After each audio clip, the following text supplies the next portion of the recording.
여러분 안녕하십니까? 오늘이 일요일 날입니다. 제갈량, 하여튼 제갈량을 또 하겠습니다.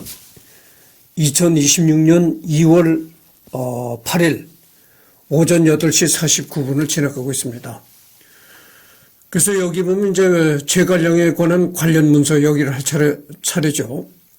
제갈량 삼국지연의, 그 다음에가 인간관계, 업적, 평가, 기타 창작물, 논란 1화, 북벌, 주풍 오장원 이렇게 나옵니다. 그래서 제갈량 삼국지연의를 들어가 보도록 하겠습니다. 그래서 제갈량의 삼국지연의를 들어와 보니까 이렇습니다. 삼국지연의라는 것은 말이죠. 역사서죠. 역사서인데 이것은 이제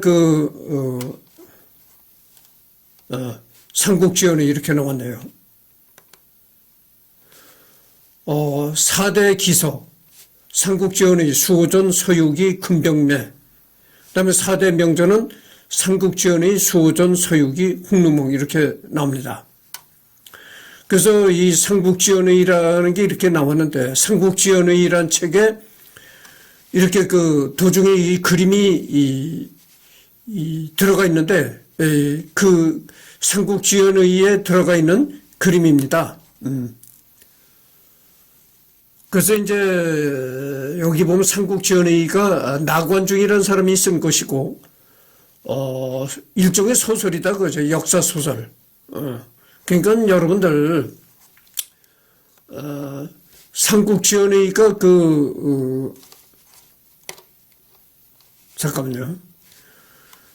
삼국지연의가 역사 소설인 거죠. 그러니까 정식으로 역사를 기록한 그런 역사서가 아니고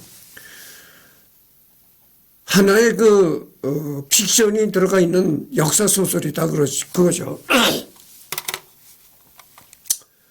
그래서 정사라는 거는 전번 시간에도 내가 얘기를 했지만 정사라는 것은 궁궐에서 전문적으로 기록을 담당하는 관리에 의해서 기록된 것을 정사라고 합니다. 그 정사가 신뢰성이 가장 높은 것이죠. 물론 정사도 아무리 공정하게 기록한다 그래도 결국은 정사도 권력자 편에 서서 기록이 될 수 있겠다 이런 건 누구나 짐작할 수가 있는 거죠. 그래서 힘을 가진 권력자 편에서 아무래도 권력자 편에 기울어져서 기록될 수가 있다 그거죠. 그러니까 정사도 100% 신뢰할 수는 없는 거겠지만 여하튼 간에 그래도 제일 그 중간에서 신뢰할 수 있는 게 정사라고 볼 수가 있죠. 그러니까 삼국지연의라는 것은 일종의 역사 소설에 불과한 것이니까 신뢰적인 측면에서는 거의 제로에 가깝다 이렇게 생각하시면 되겠습니다. 여러분들 소설이라는 게 그렇잖아요. 소설이라는 게 이 팩트보다는 사실보다는 흥미가 많이 흥미 위주의 그렇게 기록된 것이 소설이니까 그걸 감안하셔야 될 것 같습니다. 정사의 제갈량이 원칙에 충실한 청렴한 정치가이자 행정가였다면 연희 제갈량은 남보다 우월한 두뇌로 상대를 농락하는 천재 군략과도 같은 모습을 보인다.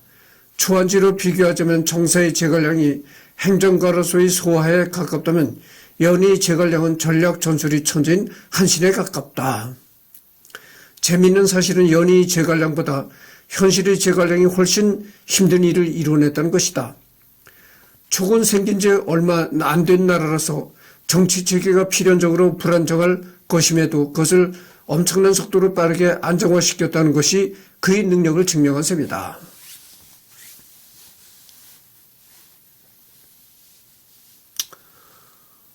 그래서 여기 보면은 정사의 제갈량은 행정가로서의 두각을 나타냈다.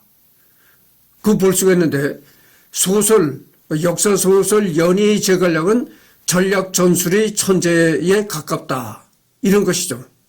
그러니까 정식 역사에 기록된 것을 보면은 그 제갈량은 행정가로서 두각을 나타냈다. 이렇게 볼 수밖에 없고 그 역사 소설에 기록된 그 제갈량은 아주 전략 전술에 능한 사람이었다. 이렇게 볼 수밖에 없다. 이런 얘기죠.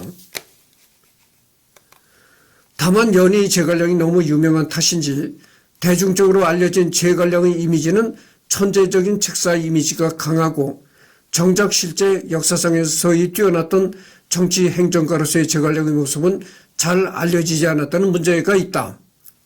이에 대해서는 연희 탓을 하는 경우도 있으나 사실 연희도 제갈량의 뛰어난 내정 능력에 대해서 서술한 바가 없는 것은 아니다. 다음은 유비 승하 이후 공명이 승상으로서 촉한을 통치할 때의 모습을 묘사한 연희의 한 구절이다. 그러니까 역사 소설 그 연희에 나오는 한 구절이 여기 나왔다는 거죠. 한편 제갈 승상이 성도에 머물며 큰일 작은일 가리지 않고 모두 몸소 공무를 처리하고 결단한다. 양천 백성들이 기쁘게 태평성대를 즐기니 양천이라는 곳은 이제 그 동천과 서천, 즉 한중과 파축을 말한다고 이렇게 되어 있습니다. 밤에도 문을 잠그지 않고 길에 떨어진 물건도 줍지 않는다. 밤에도 문을 잠그지 않고 길에 떨어진 물건도 줍지 않는다. 이게 얼마나 그 당시 사회가 이렇게 안정이 되어 있고 이랬다는 얘기죠. 이것이.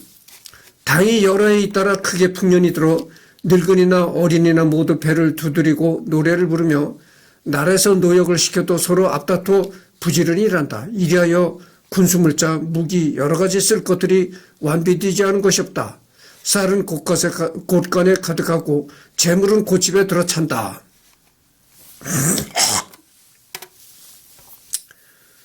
그러니까 이때의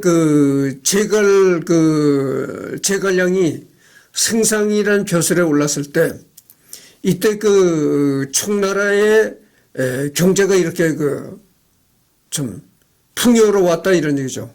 백성들이 이 배를 두드리고 노래를 부르고 살았다.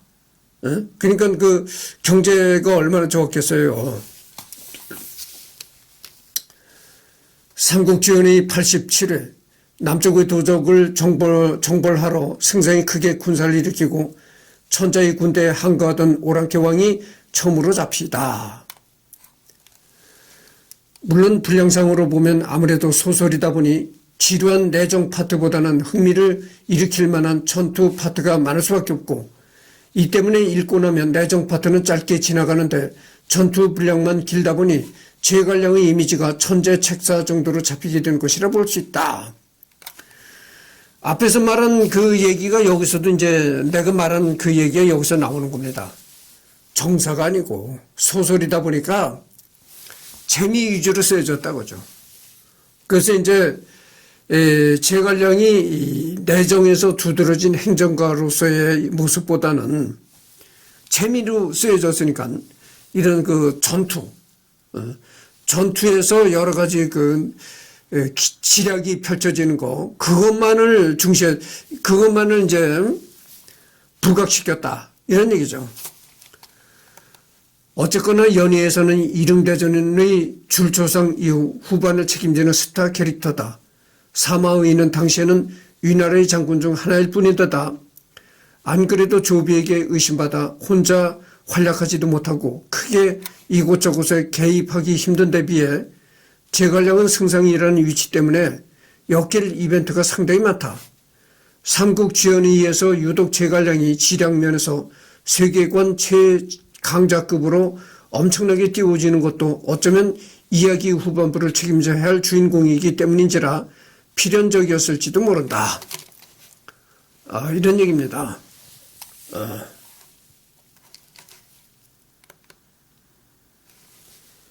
그 다음에 인간관계를 한번 봅시다. 제갈량은 어떤 인간관계를 가지고 있었는가.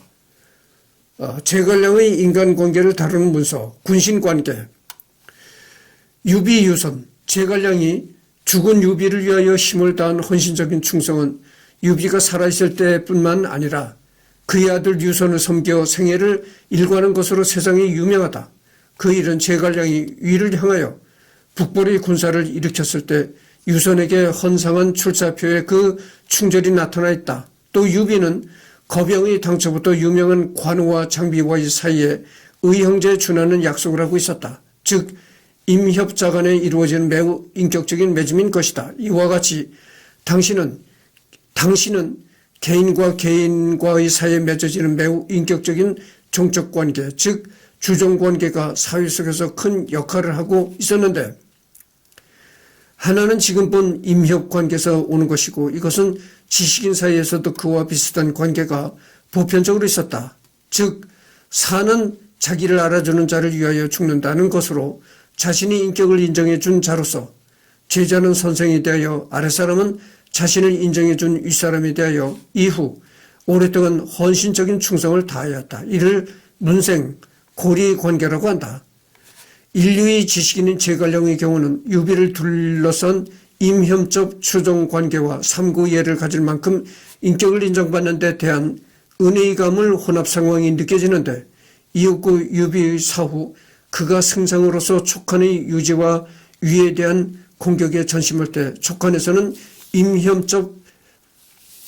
임협적 주종관계보다 그의 문인으로서의 합리적 통치가 우선되어 간다. 유선 유비. 그러니까 이 유비가 죽고 그의 아들 유선이 이제 황제의 대를 이어받았잖아요. 근데 이 제갈량은 유비한테도 충성을 했을 뿐더러 유비의 아들 그 유선한테도 충성을 했다 이거죠. 그러니까 요즘 뭐 북한 말처럼 대를 이어서 충성한 겁니다. 이제 북한이 그러잖아요. 대를 이어서 뭐 백두혈통을 대를 이어 충성하자 이렇게 그러고 그러잖아요. 이 제갈량이 그랬던 거죠. 제갈량이 유비한테도 충성을 했을 뿐더러 또 그의 아들 유비의 아들 유선에게도 아주 충성을 했다 이런 얘기입니다. 그다음에 가족 관계. 유비의 가족 관계는 이제 규, 근, 각, 제갈규, 제갈근, 제갈각 뭐 이런 식으로 내려가는 거죠. 여는 계시 뭐 이렇게 나옵니다. 그러니까 뭐 이게 그 제갈량에 대한 제갈량의 족보죠. 한마디로. 증손자 뭐 이렇게 나오네요. 황부인 제갈량의 분이자 양양의 명사인 황승원의 딸. 머리는 누렇고 얼굴은 검어 외모는 그리 볼품 없었으나 총기와 재주는 탁월했다고 한다. 이 결혼을 통해 제갈량은 양양의 상류 귀족층에 진입하였다. 황승원은 황부인의 외모를 폄하하면서도 그 재기만큼은 제갈량에게 어울릴 것이라고 표현하는데, 이는 딸에 대한 자랑이기도 하지만 공명을 높이 평가하는 것이기도 하다. 그다음에 제갈근. 아는 사람은 다 아는 제갈량의 친형, 7살 연상이다. 제갈 형제의 숙부인 제갈현이 제갈량과 제갈균 그리고 제갈량의 큰 누이와 작은 누이를 데리고 남하할 당시 고향의 전원과 묘지를 돌볼 사람이 필요했기에 관례를 치를 나이가 된 제갈근이 계모로 모시고 영도에 남아 이들은 13여 년 동안 생이비열을 하게 된다. 젊어서 낙양에서 유학했으며 결국 자신도 전란을 피해 계모로 모시고 강동으로 들어가 노숙의 인맥에 편입되어 손권이 막하에 들어가게 된다. 겸허하고 고한 인품의 소유자로 장소와 함께 군주 손권이 불같은 성격을 제어하는 데 많은 노력을 기울였다. 군사 외교적으로 뛰어난 수완을 발휘했으며 오나라의 신하로서 더 이상 올라가지 못할 만큼 높은 자리에 올라갔다. 동생인 제갈량과는 적벽대전을 앞두고 한 번 만났고 근이 오의 중신, 양이 촉간의 승상이 되어서도 만나는데 사적인 얘기는 일절하지 않았다고 한다. 그러니까 이 제갈근이라는 사람은 그 제갈량의 형이라고 합니다. 형인데, 여기서 이제 제갈량과, 동생인 제갈량과는 이제 적벽대전을 앞두고 한 번 딱 만났었다는 거죠. 그리고 그때 그리고 이 제갈량이 승상이 되어서도 제갈량이 그렇게 높은 벼슬인 승상을 했을 당시에도 한 번 만난 적이 있었는데,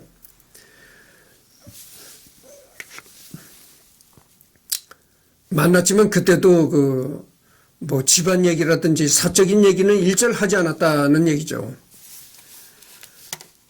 국가적인 차원의 얘기만 했다고죠. 다만 혈연인지라 손권에 의해서 대촉 외교에 많이 애용되었다. 근데 이 제갈근이라는 사람은 말이죠. 제갈량의 형 제갈근이는 상당한 외교, 지금으로 말하면 상당한 외교적인 수완을 가진 사람이었다, 이런 얘기죠. 그 형의 그 동생이란 말이 딱 어울리는 케이스. 두 명 다 충신 중의 충신임을 알 수 있는 대목이다.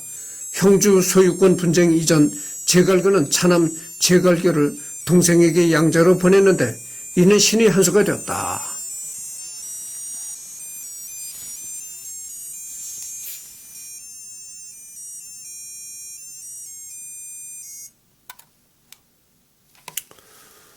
그 다음에 제갈량 삼형제의 막내. 이게 제갈균이가 이제 제갈량 형제의 가장 막내라는 거죠. 형이 유비에게 출사한 뒤 유비를 따랐으며 장수 교유의 지위에까지 올랐다. 현대로 치면 경찰청장으로 두 형이 각각 대장군과 승상에 올라서 낮아 보이는 것이 결코 낮은 지위가 아니다. 그래서 너무나 제갈량이 높은 벼슬을 했기 때문에 지금의 이 국무총리보다 더 높다고 할까, 하여튼 그 정도의 상당히 높은 벼슬을 했기 때문에, 그래서 상대적으로 이 제갈균이가 좀 이렇게 형 제갈량에 가려져 가지고 덜 보였었다, 이것뿐이지 사실 이 제갈균도 상당히 높은 벼슬을 했다는 거죠. 그래서 이제 장수교의라는 것은 지금으로 말하면 뭐 경찰청장이라고 할 수가 있다는 거죠. 형인 제갈량을 위해 약혼을 했다고 하는데 정치적인 정략결혼을 한 모양이다. 부인은 임시로 둘 사이에서 망이라는 아들을 낳았으나 제갈망이 후사에 대한 기록은 남아있지 않고 워낙 후대 기록이라 신빙성은 떨어진다. 한편 제갈균이 제갈량의 이복 동생일 것으로 추정할 수 있는 정황이 몇 가지 남아있는데 친동생이라는 설 또한 존재하여 어느 것이 맞는지는 알 수 없다. 그래서 이 제갈균이가 제갈량의 뭐 친동생이다, 아니면은 배가 다른 이북 동생이다, 이런 엇갈리는 얘기들이 있는데 확인할 길은 없다는 것이죠. 정사에도 그런 얘기는 안 나와 있다는 것이죠.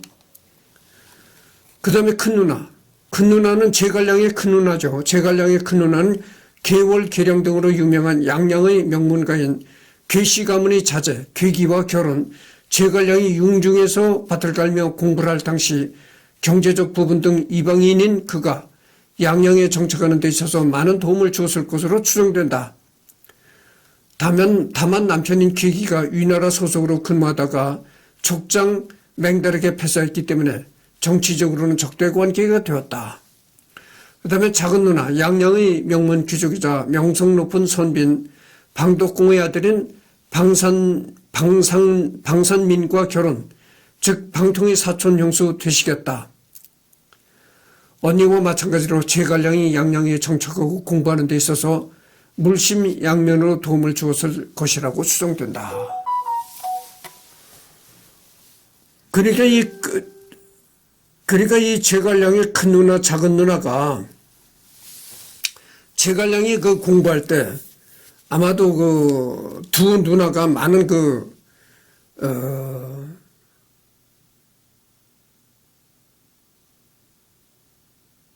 제갈량에 많은 경제적으로 도움을 지원했을 것이다, 이런 얘기입니다. 제갈량이 47살 때 태어난 외아들이다. 태어난 해부터 북벌이 시작되었고 제갈첨이 8살 때 제갈량이 사망한 탓에 많이 만나지 못했지만 제갈근에게 보내는 편지에서 아이가 총명하고 사랑스럽다며 팔불출 기질을 보였다. 촉관에서 벼슬하여 상서부사까지 지위에까지 올랐으나 263년 면죽에서 위나라 장군 등에게 맞서 싸우다 전사했다. 제갈량, 제갈상, 제갈첨의 장남으로 아버지와 함께 싸우다가 전사한다. 그러니까 이 제갈첨은 이제 그 제갈량의 아들이고, 제갈상은 손주입니다. 제갈량의 손주. 그 다음에 제갈경, 제갈첨의 차남으로 이것도 이제 제갈량의 손주죠. 총멸망 때는 나이가 어려서 아버지 형과 달리 참전하지 않았다. 초기에 멸망한 뒤 하동으로 이주했으며 서진 아래에서 강주 자사를 지냈다. 족보에 따르면 그의 아들 제갈충이 신라로 귀순하여 한국 제갈씨들의 시조가 되었다고 한다. 그래서 내가 전번 시간에도 이 얘기를 했잖아요. 한국에도 이제 제갈씨가 있습니다. 제갈이라는 그런 성씨가 있어요. 그런데 상당히 드물죠. 근데 여기 보면 이렇습니다. 제갈첨의 차남. 그러니까 이게 제갈량의 손주죠, 손주. 제갈량의 손주인데, 이 제갈량의 손주가, 초기 멸망한 뒤 하동으로 이주했으며, 서진 아래에서 강주 자사를 지냈다. 족보에 따르면 그의 아들 제갈충이 신라로 귀순하여 한국 제갈씨들의 시조가 되었다고 한다. 이렇게 나와 있습니다. 그러니까 뭐 이 제갈씨들의 족보에 그렇게 나와 있다는 거죠. 그러니까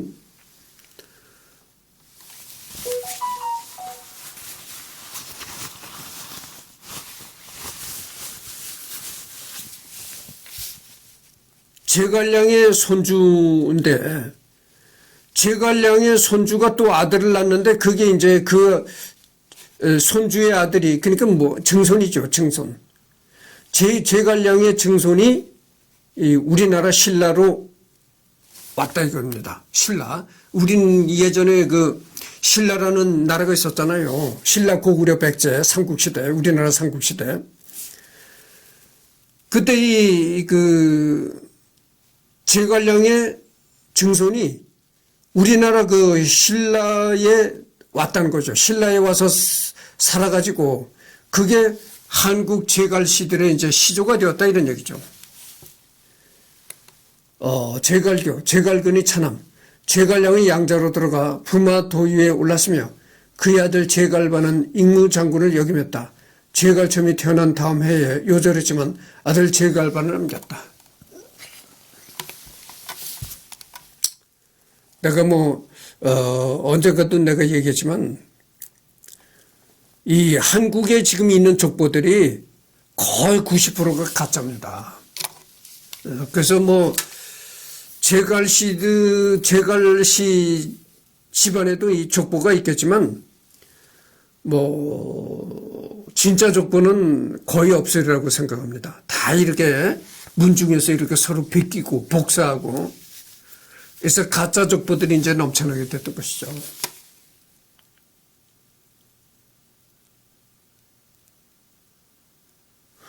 왜 가짜 족보가 그렇게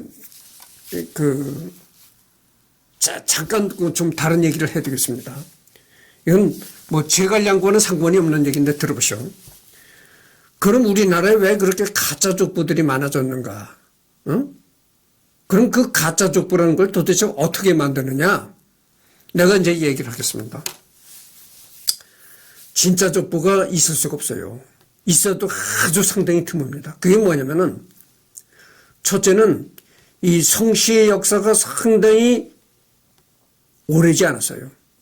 그러니까 이 예전에 이 성씨를, 제대로 된 성씨를 가졌던 사람들은 왕족이나, 그렇지 않으면 이 왕족에 준하는 이 귀족, 아주 최상류층이죠. 최상류층만 제대로 된 성씨를 가졌지. 평민이나 이 밑바닥 평민이나 일반 백성들은 거의 다 제대로 된 성과 이름이 없었다 이런 얘기죠. 응? 그러다가 그러다가 이 일반 그 평민들도 제대로 된 이름과 성씨를 갖게 된 것은 그 민족법이라는 일제가 우리나라를 통치하면서 그 민족법을 행했다는 거죠. 민족법이라는 게 쉽게 얘기하면 호적법입니다. 국민들의 호적을 누구나가 다 호적을 갖고 이제 그 철저한 인구 관리를 한 거죠.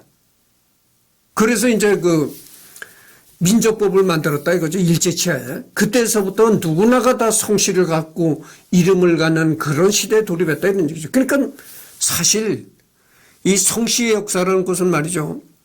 물론 귀족들은 훨씬 그 이전에도 성과 이름을 가졌어요.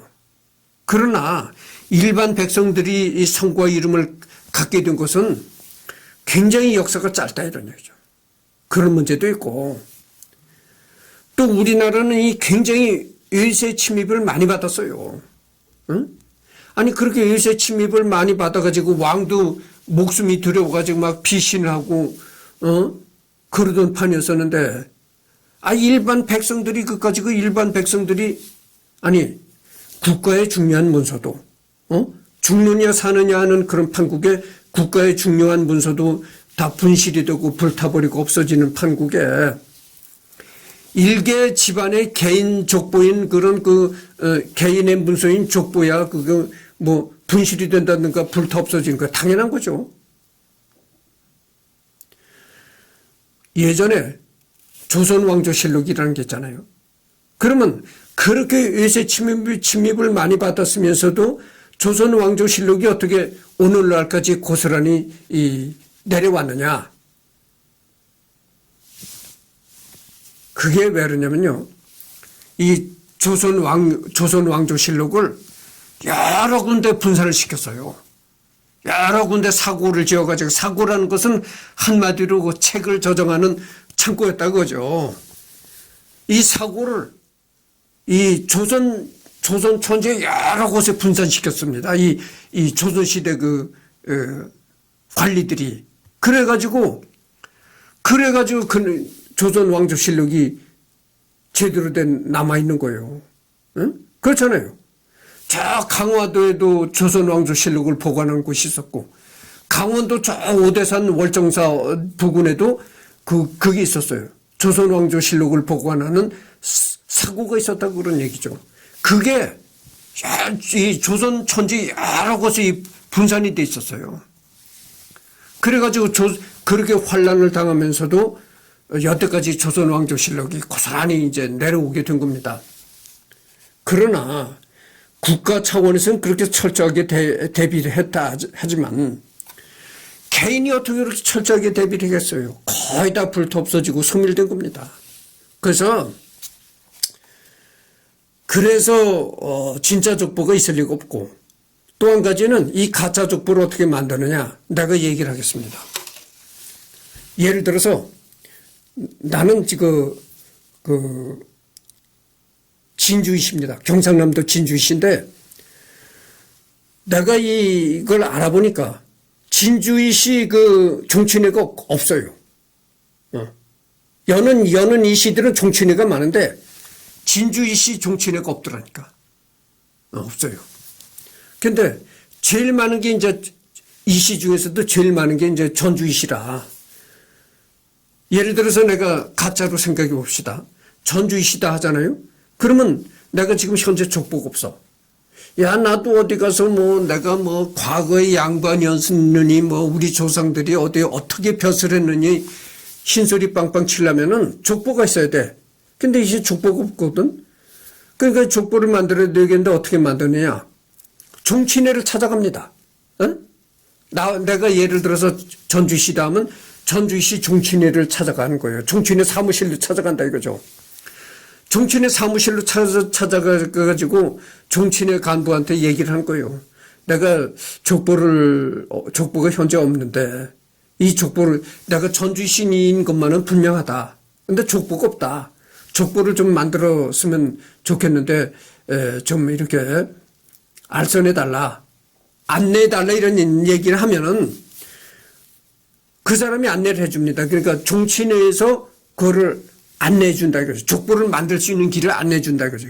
그게 뭐냐면은 이 전주이시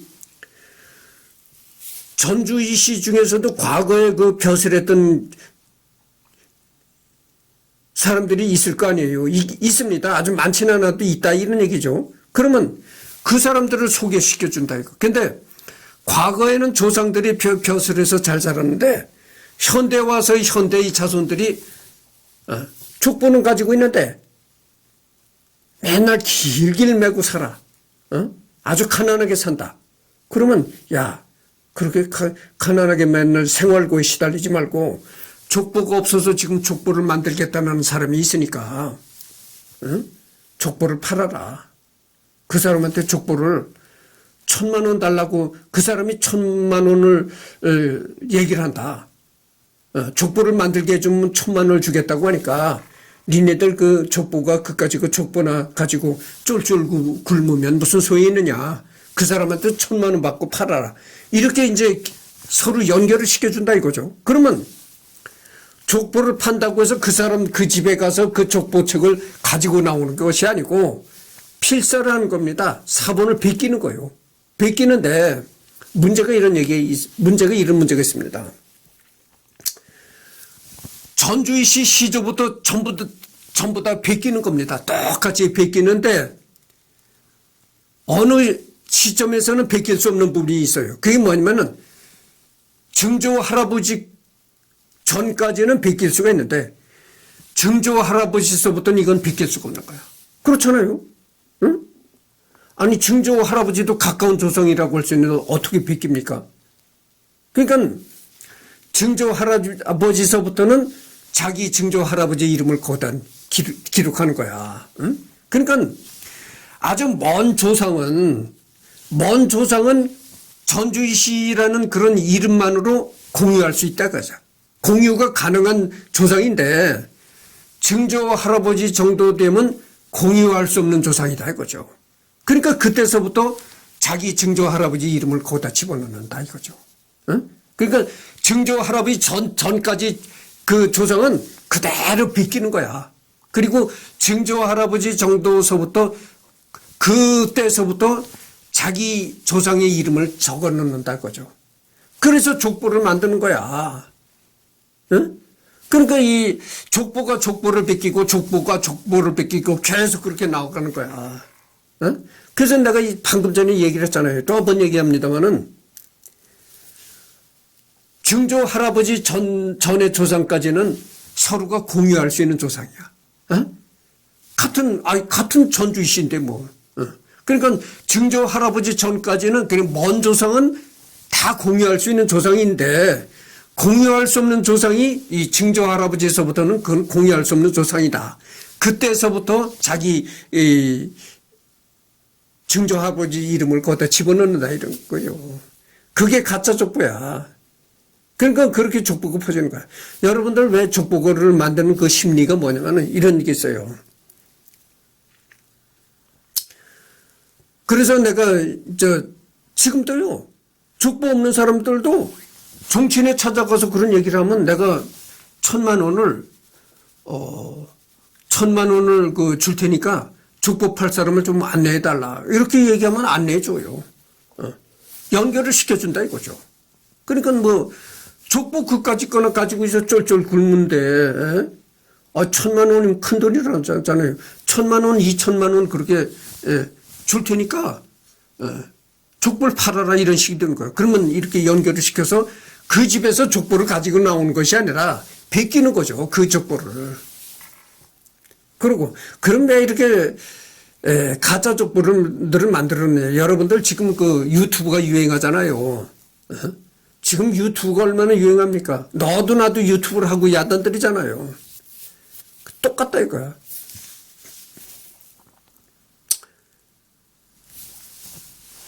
너도 나도 족보 갖기가 이래 아주 광적인 바람이 불었다. 유행이 불었다 이거죠.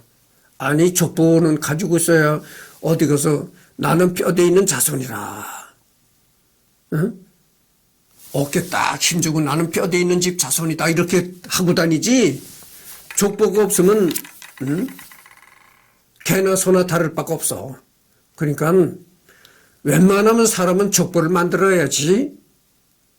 너도 나도 과거에는 뭐 남의 집 노예로 살았다 하더라도 가짜 족보를 만들어 베껴서 내가 베끼는 과정을 얘기를 했잖아요.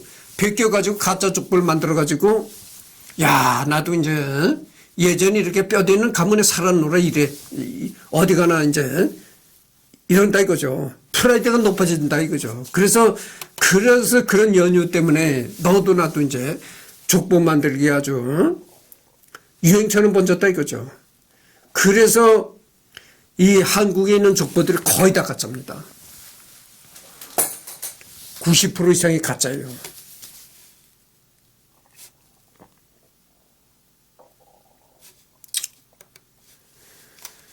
그래서 우리 집도 내가 우리 집 얘기를 좀 해야 되겠는데 우리 집에도 내가 한때는 그 뭐 한글 족보라고 해가지고 이렇게 만들어가지고 족보도 아니야. 지금 생각해보면 내가 그때만 해도 그 내가 좀 깨이지 못했을 때 그래가지고 뭐 족보 아닌 족보를 만들어서 한글 족보라 해가지고 CD에 담아가지고 집에 보냈거든. 우리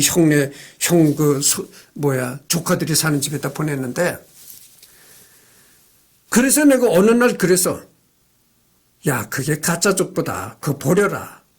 내가 CD에다 이렇게 기록해서 보낸 그 족보가 그 가짜다. 말짱 가짜다. 그리고 우리 집에 있던 원래 족보도 그게 가짜 족보예요. 아까도 얘기했지만 그 족보를 갖다가 남의 족보를 갖다가 돈 주고 사가지고 베낀 거야. 그래서 그거 버려라. 내버려라. 내가 그랬거든. 근데 그걸 아직도 가지고 있나 봐. 족보라 해가지고 그거를 뭐 신주단지 모시듯이 귀중히 생각해서 아직도 그 CD를 집어넣고 그걸 들여다보고 있는가 봐. 내가 그렇게 그거를 버리라고 했는데도 내 말도 안 들어요. 그래서 사람이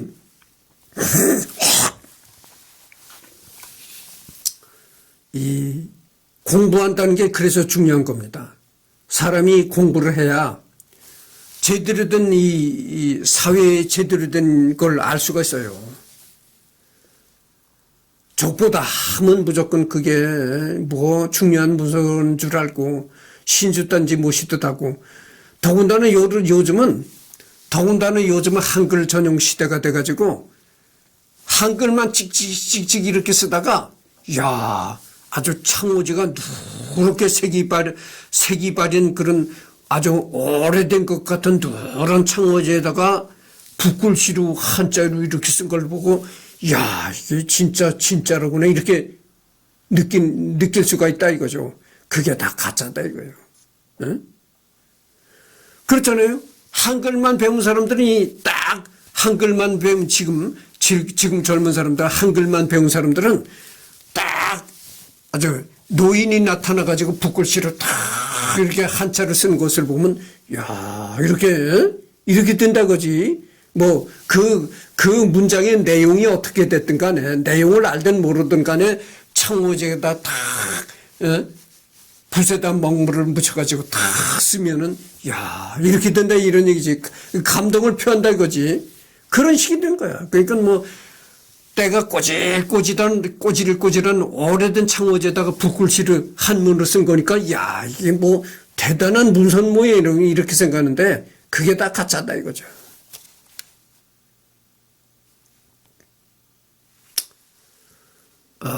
그래서 얘기가 길어졌는데 지금 39분이 됐습니다. 그러니까 여기서 끝냈고 다음에는 제갈각 여기서 또 하도록 하겠습니다. 오늘이 일요일 날이고 오후에 또 시간 있잖아요. 그러니까 한 번 더 녹화를 하도록 하겠습니다.